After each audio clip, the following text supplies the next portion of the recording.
Hello, I'm Harry Cole. This is Never Mind the Ballots, a Labour conference special. Keir Starmer has just given a fairly rip-roaring speech for a man not known for his soaring rhetoric in the conference hall. They loved it. I think 5 standing ovations. We'll talk about the speech in a minute. We've got Kate Ferguson from Sun and Sunday, but we have the Health Secretary. I nearly called the Shadow Health Secretary then. Wes Streeting. That must have been right up your street. A bit of Blairite, privatisation, reform. You like that? I thought it was a brilliant speech because I thought you were going to say that. Yeah. I love the fact you've had to bring 2 along to deal with me. But anyway, I thought it was a brilliant speech because I think the Prime Minister knew coming into this conference that having levelled with people over the summer about the state of the public finances and the hard choices we're making to fix the foundations, he wanted to come into this conference to describe the house he will build on those stronger foundations. And I think he did that. He set out a real vision for our country and the plan, the steps to get there. And he took on some difficult arguments. He was really clear about where he will stand, not just on investment, but reform of our public services so they genuinely serve the pupils, the patients, the passengers, making sure that on difficult issues that the Tories left uncontrolled, like immigration, making it really clear people who've got concerns about immigration, they're not racist, but they are angry about the fact it hasn't been dealt with, and we're going to really deliver. What he's also making the distinction of, though, is that people who engage in mindless racist thuggery on our streets, they're going to be locked up. And I love that leadership and that grit and that drive. That's what people want from a Prime Minister. He's changed the Labour Party, and I saw today a speech from a Prime Minister that's going to change the country. He's going to change the country, though, with quite an audacious bid for the centre there, wasn't it? He was speaking to the country, in quite a right-wing country. He had clamped down on benefit fraud, very tough on the borders, trying to steal the Brexiteers' totemic slogan, take back control. Does he really mean that, or is he just... No, he does. I mean, what you saw today was authentic Keir, his values, his motivations, and what Keir has done over the last 4 years or so that he's been leader of the Labour Party. He changed the Labour Party, broadened its appeal, and has built that broad appeal from people, lots of whom voted Labour time and time again, but in some cases people who've never voted Labour before but put their faith in us. And I think what he showed today is that we will repay that faith with hard work, with real delivery, and delivering the agenda we set out before the election, not now trying to say we're going to do something this side of the election. That's part of rebuilding trust in politics. The missing bit of it all, though, is how the hell are you going to pay for it all? You can't rebuild a country on nice rhetoric, though, can you? But I think it's because we've been honest with people about the hard choices over the summer that what he set out today has even more credibility, because he's setting out there are choices and trade-offs. He was also very clear, especially to people like me who are running big public service departments, that it's not just about investment, it's reform too, and reform's going to have to do even more of the heavy lifting because the state, the public finances, and that's part of the argument I'll be making in my speech tomorrow. Wes, you're the Health Secretary. You talked explicitly about the need for health reform. I think health is the biggest kind of gobbler of tax money, isn't it, domestically? Give us a flavour of what reform you're going to bring in, and isn't that going to be a big fight with the unions? Well, I think there's 2 types of reform broadly. There's health service reform, and we've got to shift the centre of gravity of the NHS out of hospitals into community, more support closer to where people live, in fact more support directly in their homes. We've got to reform the NHS, particularly in technology. Everyone can see it's outdated, creaking, still reliant on fax machines and pagers and letters in the post that arrive after the appointment.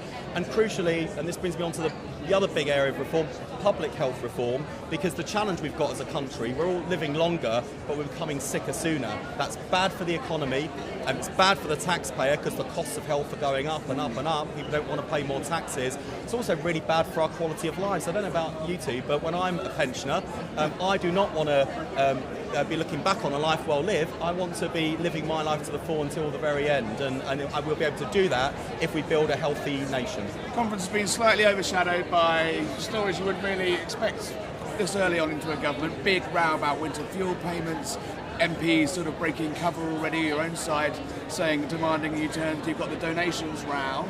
Has he done enough today to sort of wrestle back the narrative? I think you can see from that speech. They loved him in the hall, but what about down the camera? Well, to be honest, I think the public, because they're the most important people really for this conference. Approval ratings have dropped 32 I think points. the public looking in on the Prime Minister's speech will see someone with a real vision and a real plan focused on their priorities, not ideological hobby horses, someone who's changed the Labour Party and is now able to change our country. And I think people will have liked what they've seen, the grit and the fire in his belly, and I think people got a glimpse publicly of the Keir Starmer we see privately, both in terms of some of the lovely stories he told about his family and some of those jokes, which I've Being pushed down the stairs, the woman who threatened to push him down the stairs. But people also saw the grit, and look, this is a Prime Minister that holds members of his government like me to account to deliver. I know that if I don't deliver on health and social care, the Prime Minister's going to be breathing down my neck, because he's determined to deliver on the trust that people placed in us. On delivery, why are you banning fags in pub gardens? We're going to set out our tobacco and vapes bill shortly, Harry, which will set out the scope of our ambition on stopping smoking, and we'll obviously consult as not usual. exactly, but a government treading less lightly on the people, is it? On smoking, though, we've got a situation where, despite all the progress that's been made over the years, it's still the biggest killer. The cost to our economy and to the health service is enormous, and it is a hard habit for people to break. And we're determined to make sure that this generation of kids are the first ever smoke-free generation, and we provide support to people to quit the It's a habit. hard habit to break, but what's the easiest way to quit smoking apparently is vaping. So, why are you dragging vaping into that? What harm would it possibly do to have a vape in a pub garden? Declare your interest, Harry. I'm done. I've seen you I'm a surrounded by fearless- the plume of jewels I'm a as you fair walk and around. fearless inquirer. There's a serious point on vaping. It can and is a great tool for smokers to quit smoking. And I want people, if they want to stop smoking and vaping is the way out, I think that's the right thing to do. What I am anxious about, though, is the generation of kids who've been hooked on nicotine through vaping. We're going to come down on that like a ton of bricks. But I've got no problem. If you were a smoker before, Harry, and now you've taken up vaping to drop the habit. There's only one smoker here that I know. Good for you. Oh, he's dropped you right in it. Right, let's go. Anyway, let's get rid of this man now. Yeah, you got Peter Kyle on shortly. Sorry about that. Yeah. Thanks, Secretary. Thank you very much. Nice to see you guys. Take care. Right, don't go away. We have more guests in a moment. We have the leader of Scottish Labour, Anna Sarwar. What do you make of that? My pleasure to be here. I made you a promise I was going to come Yep, on. your debut on the promise show. delivered, Harry. Another promise delivered. I actually found it quite emotional at times, to be honest, Really? because one, a Labour Prime Minister speaking for the first time in such a long time. Yep. Secondly, so much personal story actually I thought from it as well. And when's the last time you heard a Prime Minister in this country talking about His love of the flute. well, that's got different connotations in the west of Scotland, but talking about the important role of social care workers, talking about facing down racism and rioters, actually talking about bringing our communities together, talking about, okay, you want a controlled migration system, that's going to mean people being successful with asylum claims, talking about, okay, you want more houses built, but that means your community's got to play its part, saying, you want your energy bills to come down, but you have to be willing to accept the infrastructure that comes with that. Pleased And about someone the Aberdeen also as well. talking about long-term ambition for our country. Pleased that- And very happy with Aberdeen because Yeah. Aberdeen has been the central hub of energy for the UK for decades. I know, but this And government with seems to be doing everything it can to And with GB to restrict Energy that. headquartered in Scotland, it's going to make sure it's the hub for decades to come. So great news for Scotland, great news for Aberdeen, great news for the people of Aberdeen. Well, let's get on with delivering it so we can bring down people's bills, create more jobs and deliver energy security. A couple of moments of self-reflection in that speech as well, acknowledging the pain of the winter fuel payments row, which I think has hit you quite badly in Scotland. Do you think he's done enough to move that on? Just simply saying it's going to be hard isn't going to make the anger go away, is it? Look, there are going to be difficult decisions, but what you heard is no return to austerity, which is really important. But how, though? What does that secondly- mean? It's just words. Well, wait for the budget on October 30th, Harry. you're I know good at you're this. excited. Yeah. I know you're excited and enthused. Labour excitement for you, Harry. That's yes. what it is. Overwhelming. If you actually look at the facts, £6 billion more going into pensioners' pockets because of the triple lock. Yeah. Pensions going up £900 this year, £460 next year. In a two-pensioner household, that's a pensions increase of £2,600 when they may be losing a payment of £200 or £300. That's the kind of message we have to get across. But was it a decision we wanted to make? Absolutely not.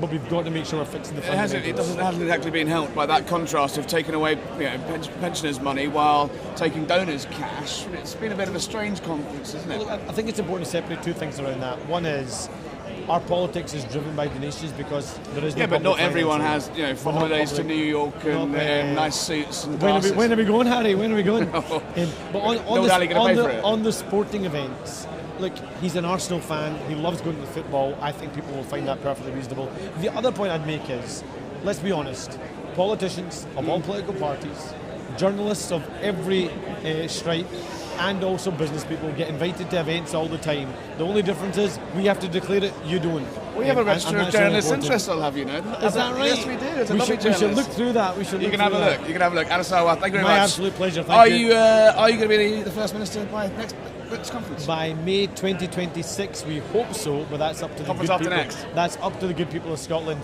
and I, of course, am more than happy to come back any time and have a chat with you, Harry, I about will it. hold you to that. Anasawa, My pleasure. thank you very much. Thank you. Don't go away.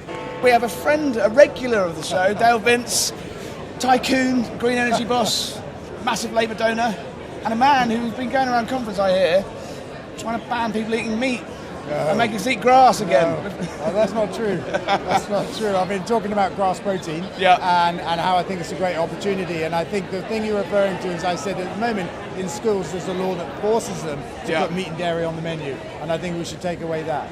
So there's choices there. We'll talk about that later, but what about Keir Starmer's speech? What do you make of that? Pleased about GB Energy going to Scotland? Are you involved in that? I think it's the right decision. It doesn't fuss me completely one way or the other, but I think it's the right decision. Aberdeen is a sensible place to put it. The heart of the oil and gas industry. It makes sense, right? Declining oil and gas industry that they're absolutely. slowly putting out of business. Well, no, it's putting itself out of business, because the green transition is knocking it off the grid. It's in decline anyway. The North Sea's running out. You know that.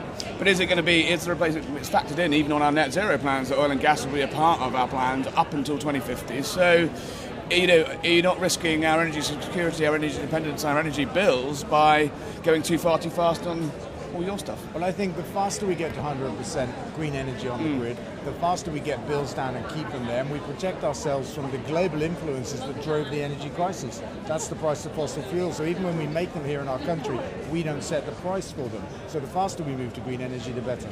You were one of Labour's biggest donors before the election. Do you got any buyer's remorse yet? Buyer's remorse. No, because they won the election, and that was the most important thing for me. That's what I wanted. Because, a couple of reasons. One is they get the green economy. I believe that they're starting to make the changes that we need to sort out so many of our problems. And secondly, of course, we'd had 14 years of disastrous rule, which was, kind of typified by infighting more than fighting the There's problems been a of the fair bit of country. infighting behind the scenes here, though, hasn't I there? haven't seen that. Like what? Well, the Dump 10 operation doesn't exactly look like it's a nest of singing birds, is it? I think there's been some leaking or something, isn't there? But about some clothes, it's not a big story. Have you given Keir any clothes? I mean, you're a stylish man. Would you like to see him dress a bit more like you? No, I don't think so. What do you get though? Is it as a donor? Do you get sort of special perks? Do you get to meet the Prime Minister while you're here? Does he have a chat? I might get the chance to meet him. I'm not really sure, but and I haven't met him since I've been here. I haven't met him since the election, just to be frank. He hasn't had you around for a beer to say thanks. But I've just got to repeat, I gave money to Labour because I wanted them to win the election, and our politics is funded by donations. The Conservatives did double the election spending limit, which could have really increased the gap that's normally there between Conservatives and Labour, and it's a civic duty, I think, to fund politics in our country as long as you don't want something in return. I mean, you don't want anything in return? Nothing? No, I want them to run the country. All right. Well, you want to No, run the country? I want him to run the Okay. country. All right, I'll hold you to that. Dale Vince, thank you very much. Always nice to see you. Yeah, Mind the ballots. thanks, Cheers. Harry. I'm joined now by the Veterans Minister, Al Carnes. Homes for Heroes. Like that. Fantastic, Harry. Great announcement from the Prime Minister there. Is that something you were pushing for? I've been pushing really hard for it, myself and John Healy and the team, and we've managed to get it into the PM speech, which is great. And it signals that Labour is strong on veterans, and there's much more announcements to come as well. That's just the first one. I have to ask you the big question. None of this stuff is free. As I think the Prime Minister said in his speech, if it was easy, the stuff would have already been done. Are you concerned what's coming down the line and how are you going to pay for it? So there's definitely an inheritance that we've got to deal with. Of course there is. But There's no money. There's no money really for positive. homes. But the reality for homes for veterans as a whole, we have a plan. Yeah. We're going to create a mechanism that can better focus and target support to veterans. And this is only one part of that announcement. So over the next 3 to 6 months, it'll take time, but we will actually double down our support on veterans without a shadow of a doubt. You're relatively new to this world. I think it's fair to say. Went straight from service into political service. What's it been like? As you're fairly unheard of for newly elected MP to being made a minister in his first week. It must have been a bit of a strange one, Since right? the last time we talked, Yes. it's been a whirlwind. Yeah, it I mean, has. this is my first ever conference. It's First been ever? Fantastic, and I've been ping-ponging around, been doing lots of talks, some great debates When you've going done on. 15 of them, then I can imagine you become a veteran yourself. No, I really enjoyed it. It's been a fantastic debate. It's been democracy in action here. I've been really impressed with the PM's speech. I thought it was positive. It was also being really honest with the country, the challenges that we face. But I'm really confident we're going to push it. Was it as honest as it could be, though? Because he said when there's no return to austerity, there's no sign of the growth coming anytime soon. That's going to take a lot of investment to get going. How are you going to pay for all these? So there was no overpromises there. It was really clear and concise that we have the inheritance bill that we're going to have to pay for. That's been left by the Conservatives, and we're going to move forward with a positive trajectory. A vision without a plan is a dream. We've got a plan, and we're going to put it in action over the next 5 years. That's quite poetic. I like that. Chris, while I've got you, defence review is ongoing, but lots of people here concerned. A lot of defence industry people extremely concerned by the fact the Prime Minister has all but made clear he is fully committed to the AUKUS programme. That's too far down the line to even consider stepping away from. But his language is much more woolly on Tempest. We've got a treaty with Japan and Italy. Are you fully confident that this sixth-generation fighter is going to happen? I'm confident we'll make the right decisions. And So- the so reality you- is, the reality is, sixth-generation fighter is a requirement. Yeah. The word fighter is slightly different because Yeah. we don't know what it will look like. Yeah. But we're absolutely committed to working with industry to get the very best technology into defence. That's fighters, submarines, and of course land But equipment as well. with the Japanese and the Italians, So or I we're can't- going to end up buying them as, from the Americans? as you know, Harry, it doesn't sit in my portfolio. What I can say to you from what I've heard is there's commitment within the defence space to make sure that our forces are best equipped for the future threats that we'll face. And for you, does it need to be a sovereign force? Does it need to be a sovereign force? Yes, So rather we'll- than buying it off the Americans.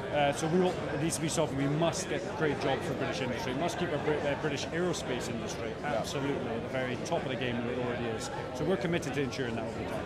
Colonel, thank you very much. Thank you very much, Remember Harry. my balance. Cheers. Don't go away, we'll be back. More guests in a moment. It's Kyle. Who's the first? Where's Streeting? Oh, he was quite rude. is this about an upgrade then? Yeah, well, he said it was the other way around. Oh, okay. But, what do you make of that then? Are you all a nest of singing birds after a rocky few weeks now? Has he done enough to change the narrative again? I think the country were looking to its governing party, and Most of the country was at work. the country was looking to its prime minister at this moment to point us to Yeah. a better future, to build a better future, and that's what we saw in him today, and I'm really proud of that. It's an interesting speech. He tried to sort of almost move quite to the right on a lot of things in terms of talking about the needing to not be ashamed of private partnerships, stealing the Brexit totemic slogan of take back control, talking about benefits, talking about borders.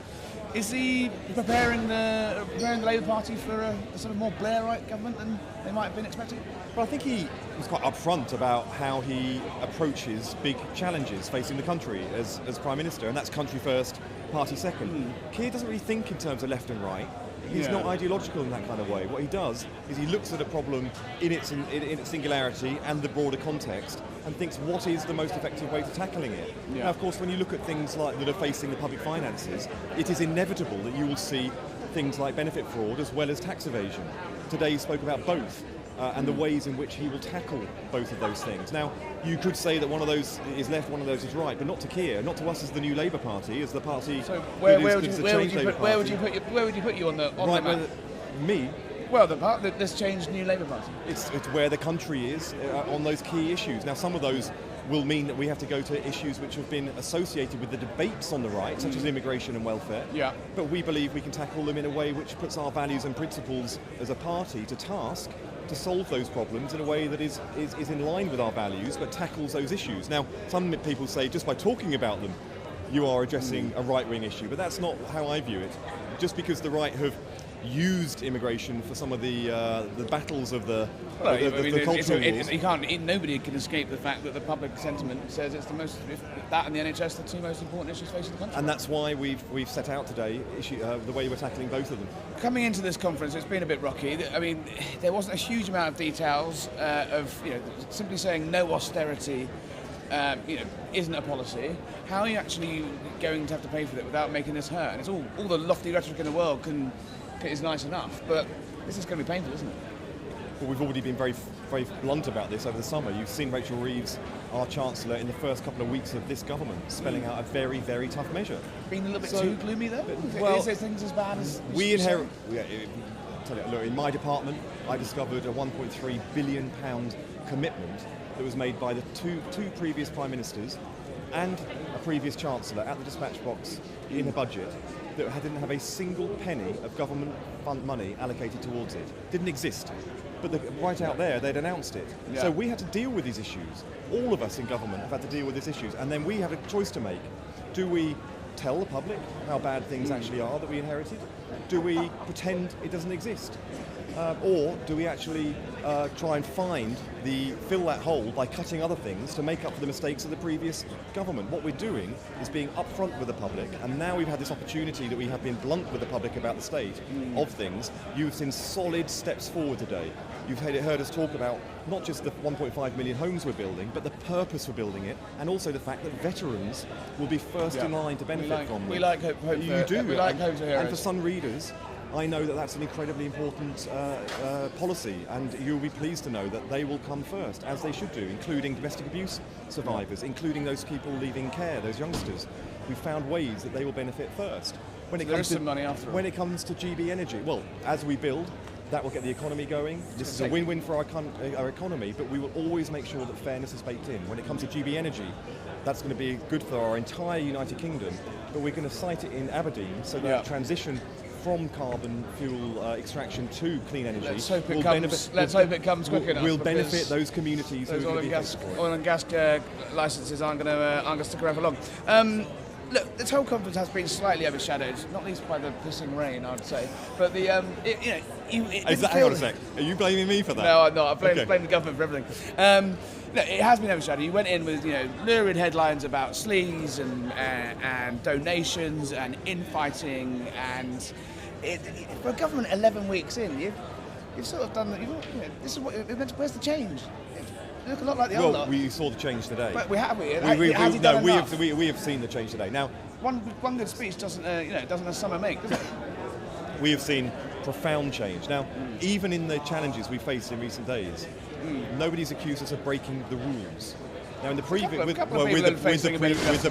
the previous lot, it was Priti Patel breaking the ministerial code and paying no price. It was Boris Johnson hiding who was paying for his wallpaper. Yeah, but when David Lammy said he took £68,000 worth of donations, it lacked ordinary credibility. Angela Rayner literally attacked Boris Johnson for a freebie holiday, and she done exactly the same. And what we saw today was the British public demanding of us how are we going to fix the big challenges, how are we going to fix the big challenges of our country, and that is the answer that they got today from Keir's speech. Don't you think it's set the bar way too... Excuse me, sorry. That's all right. One more question. Yeah. Don't you think it's set the bar way too high in terms of sort of ethical Mr. Rules, we're the sorts of good guys? And actually, look, wouldn't you want a party that strives to be better? To be better than what we had previously. And then turns out 11 weeks in, they're not. And what you have with us is striving for it. Now, most of the criticism we've had is about where we haven't broken the rules, but actually we have striven to be the best presented, the best communicators, the best trained, because we were also training at that time. 40 grand for a birthday party. So we are trying our absolute best to deliver better for the country. Yeah. And where we have not met the standards of the country, even though we've met the standards of the rules, we are learning from it, and we will get better for it. Peter Keir, thank you very much for coming on. Very, very Have you been on before? This was your first time? No, I think I have. I think I was on during the campaign. Yeah, that was down the line with robots. Well, here, nice to see you in person. Come again soon.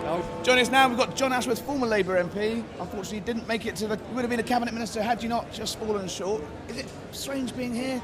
Wishing you'd been on the stage? Oh, of course. Look, I'm a human being. Yeah. Nobody wants to lose their seat, especially when, your party is going into government. But look, I'm immensely proud that I played my part in helping secure an election victory for Labour across the country. Yep. And I'm so delighted to be here at a Labour conference under a Labour government. Has it been slightly overshadowed, though, by some of the decisions that Starmer and Reeves have made already on winter fuel, this growing rows in Number 10 about sort of direction and turf wars internally? Then we've got this the donor stuff that's just been sort of bubbling up. Is the conference been slightly overshadowed by what you guys would have called sleaze?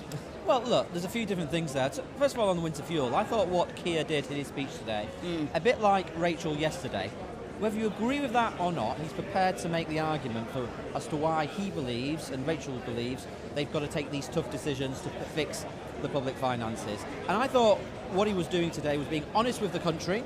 Yeah. We've got to deal with some of these problems we've inherited, but he's also laying out, I think, a sort of a roadmap. He's daring to glimpse at a better and brighter future ahead.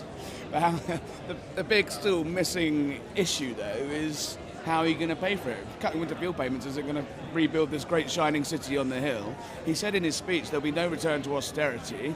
The growth doesn't look like it's going to be here anytime soon. So what is going to give? You can't rebuild the nation from what you described as Tory rot, or wherever he said, without some moolah. Well, we've got to start turning the economy around. Investing in infrastructure is a part of that. Yeah. That's why we're going to... fiddle the debt rules. No, we're not going to fiddle the debt rules. We're not going to fiddle the debt rules. What we're going to do is we're going to sweep away the bureaucracy which stops house building in this country. We're going to get infrastructure built. We're going to get homes built. We're going to try and get people back to work. Well, I was really pleased that he was talking about welfare reform today to get young people back to work. That's always been one of my passions as a politician. I wrote about it in your newspaper just a few days ago. So I thought that was very important as well. But look, the key thing is this, right? It's always good to be at a political conference. Yeah. But the big political defining moment is going to be the budget on October 30th. Expecting some fireworks there, more pain. Well, look, Rachel has said going to be some tough choices on spending, on welfare, but she's going to have to take those tough choices to fix the public finances. I call it prudence for future prosperity. Not as catchy as some of your earlier work, that one. I can't even say that. You know, you've been around a long time, John. You've worked both, as an MP on the front line, you've worked in the back room. It's clear that there's something not quite right in Keir Starmer's operation. What do you think? Why do you think 11 weeks in we've got, the BBC political editor receiving some of the most stinging hostile briefings from inside Number 10 that go back to the worst days of sort of the Gordon Brown era? Well, look. In the end, this stuff is froth, though, really. Yeah, they always say that, but well, as you said, I've been around a long time. But in the end, what is going to decide whether the British public put their trust in Labour again in 4 or 5 years? It's going to be whether they can turn around the economy and fix the NHS, whether they can deal with the problems of illegal migration. The job I do now, Labour Together, we did a big piece of analysis a few days ago, and we crunched the numbers, and they are the 3 priorities of the voters who switched to Labour in the recent election. Politicians' answer still. Politicians' answer. What is it about? I just can't give it up, can I? I just can't give it up. But has he got enough grip? Is he got enough? He's changed the party. Governing obviously is going to be much harder than that. Has he got the right team in place now? Yes. He's got a great and team. Everyone's happy. They're all friends. Yeah. Nest of singing birds. We'll see about that. John Ashworth, thank you very much for coming on Never Mind the Ballots again. We're joined by Claire Hazelgrove, a rising star. That's kind. Of the Labour Party, a new MP. Congratulations. Thank you. And our own Kate's back. What do you make of that? I know, don't give us the party line thing, but how is the mood really amongst your new intake? It's your first conference in power. It has been a little bit overshadowed by sort of daft rows and internally and donations and things. Has he done enough to keep you all happy? It was brilliant today. Oh, see, I said don't give me the party line. I was in there, and look, we haven't had a Labour Prime Minister giving a conference speech since 2009, and I was at that last one. Yeah. So 15 years later, to be sitting and a hell there of a with 15 years as well. And a hell of a 15 years. So for us, I just felt so proud. We've done so much work. Keir's done so much work to turn around the party. We are this government of public service, and we're working hard to, as Keir said today, build this Britain that works for everyone. And I think there is that hope, there is that vision and that ambition, and I'm really proud of that. And I'm excited to get back out there again and talk about it. How are you going to build this great shining city on the hill when you also have to say the country's basically broke?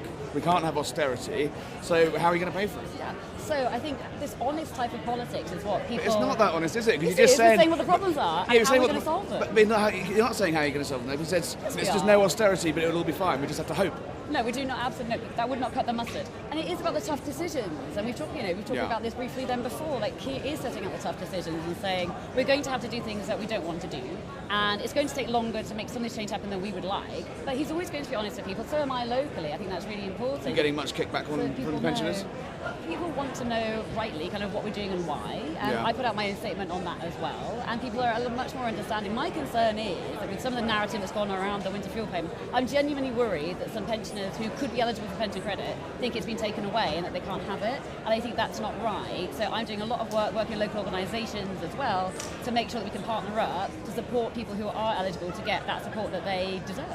Be honest, going into this conference season, it should be quite jubilant, right? Your first one in government for many years. Yes. Overshadowed by all those freebies headlines. How frustrating is that as a newbie, as a new MP, to have those headlines coming into your first government conference? Yeah, I think this is what we've seen today. I think things are going to really, change in terms of the narrative. It's only 11 weeks, don't forget, since the general election. We've also only had 5 weeks in Parliament, which is no time at all. And in that time, we've brought our railways back into public ownership. We set up GB Energy. Standing ovation for that one in the hall, wasn't there? Right, and quite right too. We've done so much. I'm so thrilled to get back soon to Westminster so we can do more than 5 weeks on the job and actually begin to make more of this change, which you're quite right, Harry, the country do want to see, they expect of us, but we will be holding ourselves to account. I know you will be too, and we're glad of that because we are in government. We've done all those hard yards of change over the best part of 15 years so that we can be here with the credibility. We want to trust on the economy, we're delivering on it. Hard work starts now though, that's the problem. Are you worried about the budget? I know Rachel Reeves was smiling a little bit more than she has been for the last few months on the conference stage yesterday, but she was very clear this is going to hurt. Are you concerned? I'm not concerned. I trust Rachel Reeves. I think having someone who's a Bank of England trained economist actually running our economy is a brilliant step change. We're going to have stability. It's going to take time. But Rachel's been honest about that. Keir's been honest about that. When I was out knocking on doors for 2.5 years in my constituency ahead of the election, if I didn't say to the person I was talking with before they said it to me, they would say it in terms of, I know it's going to take time. It's not going to happen overnight. People know that, but they do want to see change. And that's why it's so important that we have hit the ground running in the way that we have. There's more to do, but it has only been 5 weeks in Parliament. So we've got a lot more to do, and I can't wait. Tell us though, have you been too doomy and gloomy? Like everyone's saying you're talking Britain down, maybe Rachel's been a bit too bleak, talking us into recession even. What do you think about that? Not at all. More sunny uplands to come? Absolutely, and I was speaking with a lot of businesses yesterday. We had a lot of businesses here, and that was a really 1.5 million positive... quid's worth of business. It was quite a little earner, that one. But it was positive, right? Because they're here because they believe in what we're doing. They want to be part of this. They want to invest in Britain, and that conference speech went down an absolute storm yesterday from Rachel Reeves. And similarly today, we're pointing, and Keir did a great job, I thought, in pointing to that vision. It's about building this Britain that works for everyone. The Homes for Heroes, fantastic. I think that's absolutely brilliant. The new foundational apprenticeships. The fact that we've got new policy being announced 11 weeks after a general election, that wasn't necessarily expected. You'd hope we'd get some policies. We didn't get any policies in the manifesto. Well, there was a whole manifesto as well. It was a bit woolly though, wasn't it? The one thing that didn't get a standing ovation though was the more shared private-public partnerships. No standing ovation for wealth creators. No standing ovation for we need to take back control of our borders. So it's all important. It's all so important. Of course it is. It's why it was in our manifesto. Right. It's why we've already set up the new Border Security Command and appointed that commander. What a message. I'm keeping an eye on what we're doing. This is why you're a rising star, isn't it? You literally. They should send you out more. But I got into politics to make a difference, and so I'm keeping an eye on what we're doing. I'm so proud to go through and vote for these things because that is why I got into this. I want to make sure that every person in our country, no matter where they were born, their background, has the same chance as anyone else to thrive if they work hard. Sure, so a message. Kate, how's it been? Obviously, Claire's putting a very positive glow on this conference, but it has been a bit of a strange one. You would think they would be jubilant, really jubilant, but the first 2 days, it was raining, but it did look, people were looking a bit glum, weren't we they? arrived in Liverpool, the heavens opened, it was grey, and the only thing greyer than the skies were the headlines, which were all about freebies, donation rows, briefings about Sue Gray number 10, splits in the Downing Street operation. It's actually pretty astounding that 2 months after a landslide victory, your first victory in 15 years, that it was so bad. The big mission obviously of Keir this week has been to try and move it on. I think Rachel probably started that yesterday. Did you think he did enough today in his speech to do that? Well, I think there's probably an They love him in the room, We're right? a couple of weeks in now. I mean, I like there was some policy, there was this reforming idea, I think that did well. His rhetoric, he looked at ease, his rhetoric was fine. He looked very smart in his new suit and his glasses. Great delivery. I thought his delivery was absolutely fantastic The delivery is very really delivery is very important, as he said. He's a great Prime Minister. I think He's a great Prime Minister. This This is why they've made you a mission nation's champion, isn't it? I believe in it. The last one you saw here then, that was Gordon Brown. Gordon Brown, I was on a stage sat behind him. Oh really? So how do they compare then, today and that That time? was a bit of a wake, that one, wasn't it? It was sort of, they knew the election was coming, he knew you were doomed, and he did his tractor statistics where he just reeled off endless stats. It was a barnstormer. It was. It's one for the ages. That You don't have to spin for him anymore. was today, but Yeah, he's not here watching. I'm showing you. I believe in what I say, and I do, because that was a powerful speech setting out what we'd contributed to Britain. It was noticeable, I think, last year that Rishi Sunak didn't do the same because he couldn't do the same. Whereas we're already cracking on with a list of what we've delivered. That was already in Keir's speech. In addition to what we're doing next, and again, we've had 5 weeks in Parliament. All It's right. pretty impressive. Before you come completely convert us to the party line, I'll let you go. Claire Hazegrove, thank you for joining us. Kate, thank you. Thanks. Thank you for watching. We'll be back next week, I think, at the Tories, maybe. We've got lots of things up our sleeve planned for that. I'm just not sure what they are here. Thank you very much for watching Never Mind the Ballots. See you next week.